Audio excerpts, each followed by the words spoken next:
آیا نور پهلوی واقعا نماینده نسل آزاد در ایران است؟ چگونه فرزند خاندان پهلوی به نماد امید برای جوانان تبدیل شد؟ در این ویدیو نگاهی متفاوت به نقش او در میان نسل امروز ایران خواهیم داشت. شاهدخت نور پهلوی نوه محمد رضا شاه پهلوی است. او مثل پدرش اعتقاد به این دارد که باید یک نظام آزاد و مدرن در ایران برقرار باشد. نور پهلوی 32 ساله و نوه محمد رضا شاه پهلوی که در میان همه ایرانیان داخل و خارج کشور و حتی مخالفان و کسانی که مخالف نظام جمهوری اسلامی ایران هستند، از جایگاه ویژه‌ای برخوردار است.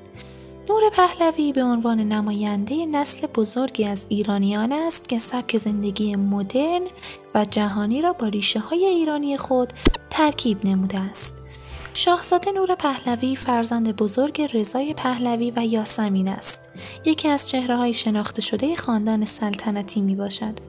ایشان نامش یادآور دوره‌ای از تاریخ معاصر ایران میباشد. نور پهلوی در 14 فروردین 1371 در واشنگتن آمریکا به دنیا آمد. نام ایشان به افتخار نورالعین دختر شاه عباس انتخاب گردید که نماد عظمت و شکوه ایران محسوب می شود. ایشان اولین فرزند خانواده است و 2 خواهر کوچکتر به نامهای ایمان و فرح دارد. نور پهلوی از دبیرستان بولیس در سال 1389 فارغ التحصیل گردید و مدرک لیسانس خودش را در رشته روانشناسی و مطالعات خاورمیانه در سال 1393 به دست آورد. نور پس از فارغ التحصیل شدن وارد دنیای مد و فشن شد و به عنوان مدل در برخی از برندها فعالیت ویژه‌ای دارد. عکس‌هایی از نور پهلوی در مجله‌های مد منتشر گردید. نور علاوه بر فعالیت در حوزه مد و فشن، در برخی از برنامه‌های اجتماعی و فرهنگی با ایرانی‌های خارج از کشور شرکت کرده و فعالیت زیادی دارد. او در این سالها به خاطر ایرانی الاصل بودنش سعی کرده تصویری مدرن از هویت ایرانی ارائه دهد. اما رسانه‌های وابسته جمهوری اسلامی او را به شخصیتی نسبت دادند که هیچ احساسی به ایران ندارد. شاهزاده نور پهلوی از نسل جدید ایرانیان در جهان است.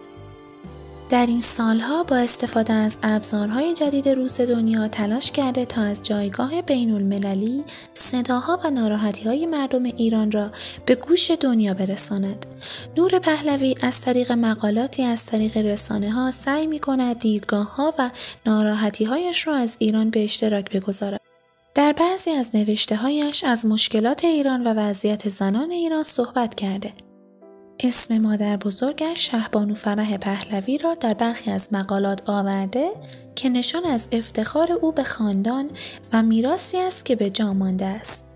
نور پهلوی همکنون در شهر نیویورک زندگی می کند.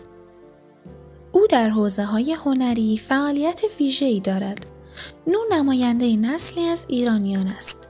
برخلاف آنچه که بعضی از منتقدان میگویند، نه تنها از میراث ایرانیان فاصله‌ای ندارد، بلکه همیشه سعیش را می‌کند با انتخاباتی مدرن صدای ایران را به جهان برساند.